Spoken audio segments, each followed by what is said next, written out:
Guys, welcome to my second video content, Kuya Mon YouTube channel.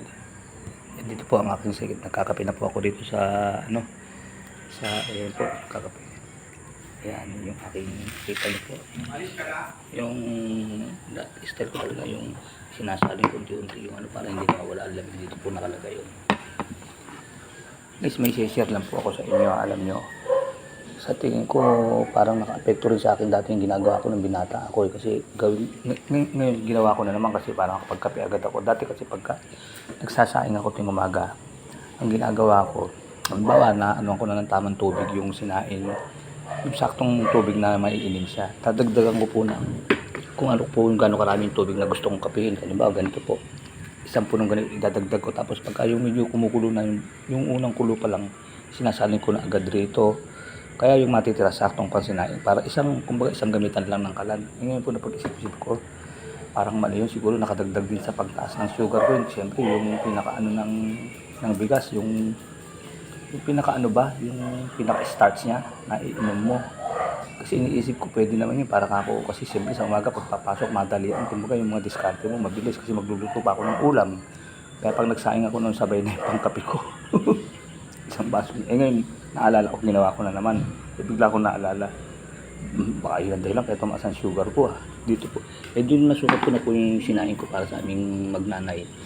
Dinagdagan ko na isang puno nito. Yung mga siguro hanggang dito, yung para gagamitin ko pang kape. O yun ngayon, kasi nung medyo yung unang kulo pa lang, salin nyo agad, huwag nyo papakuluan ng matagal kasi mababantilawan sinain. Kailangan pag nakita yung kumulo na, salin nyo na agad rito para tapos ibalik nyo agad sa apoy yung kaldero. Huwag nyo papatagalin kasi baka pagmula naman ang hilaw, nakatipid nga kayo sa tubig na hilaw naman ang sinain nyo, di ba? Kumbaga inano ko lang sa inyo kung gusto nyo kayahin. Kaya lang, hindi ko sigurado kung maganda sa kalusugan nyo kasi tumaas nga yung yung sugar ko eh. Siyempre may starch yun eh, yung yung pinaka-tubig yun, di ba? Yung parang maputi sa ibabaw na tubig nung na sinaing. Ganun ang ginagawa ko nun para po discarding mabilis yung umaga bago pumasok. Kasi hindi po ako bumibili ng pagkain sa labas, talaga nagluluto ako ng sarili kong almusal, nagsasaing ako, tapos siguro magpiprito ako ng itlog o kaya tuyo, basta ganun, o kaya binakaready na akong yung ulam ko, yung natira kong ulam nung gabi.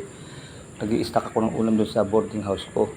Meron nga akong garapon doon na i-stackan ko ng binagoong baboy. Yung nilalagay ko noon, siguro 1/4 ng liempo. Kaya nga yung kwarto ko noon, pasukin ng mga kasamahan ko yun kasi pag wala silang ulam, doon papasok sa kwarto ko, kukuha doon sa naka-stack kong garapon na binagoongan. Sabi niya sa akin, "Tol, meron ka pa ba dyan walang kamatay ang baboy na binagoongan?"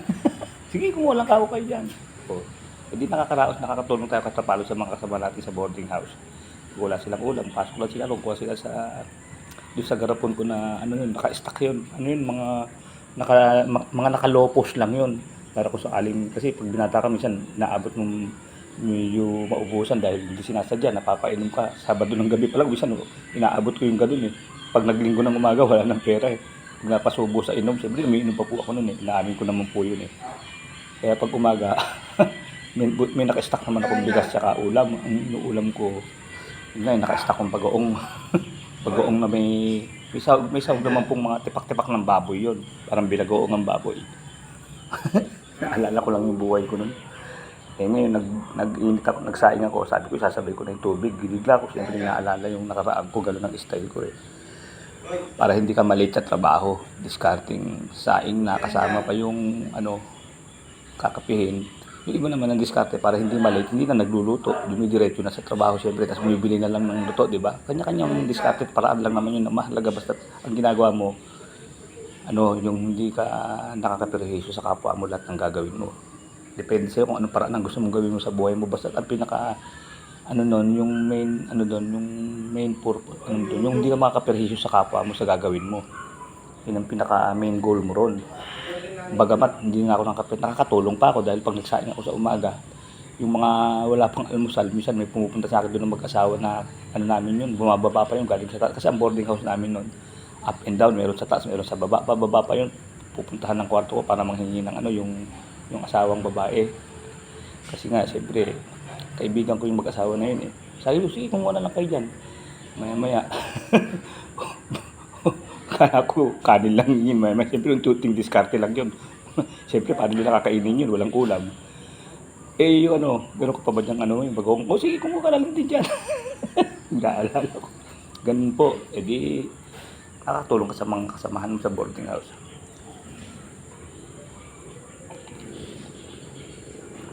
Ganun, alam ng asawa ko yan, palaluto ako nung magkasama kami sa boarding house niyan. Sige po mga guys, ganito na lang po. Naikwento ko lang po sa inyo ang aking second video for today, November 17. Nagkamali ako kanina, sabi ko yung first video ko November 15 kasi minsan nalilito na po ako sa mga date eh. Minsan pagtingin ko, check kung gano'n sa cellphone, ano bang date ngayon? Nagkakamali ang mata ko, pasensya na po kayo mga guys ha. Hanggang dito na lang po, sige po. Bye bye po, gaya po ng dati. Keep safe, keep healthy, always trust God. Maraming salamat po sa Diyos. God bless you all po mga viewers ko. Maraming salamat po sa inyo pag nagpa-watch kayo. Ayan po yung harap, nakaupo po. Ayan po yung dito. Nakaupo ako dito sa harap ng ano. Dito yung kape-kape ko. Si mama ko doon nag-ano na siya ng ano niyan, naglilinis din. Ano yun, magtututbrush muna yun. Tapos maghihilamos. Pero ano yung kanin ng isinaing naman, iniwan ko sobrang hina na ng apoy. Pinapainin na lang yun. Kaya sabi ko magkakape-kape muna ako. Tapos mag-ano ko ng second video ko. Pagkatapos ko nito, na-upload ko na to, pagluluto ko naman siya ng ulam kung ano gusto niya o iinit ko na lang yung ulam kagabi, yung adobong puro laman naman po yun, tinanggal ko balat kaya pwede sa kanya yun eh. Init ko na lang siguro, depende kung ano gusto niya, kung pritong itlog o ano. Bahala na. O sige po mga guys, bye bye. Bye bye po.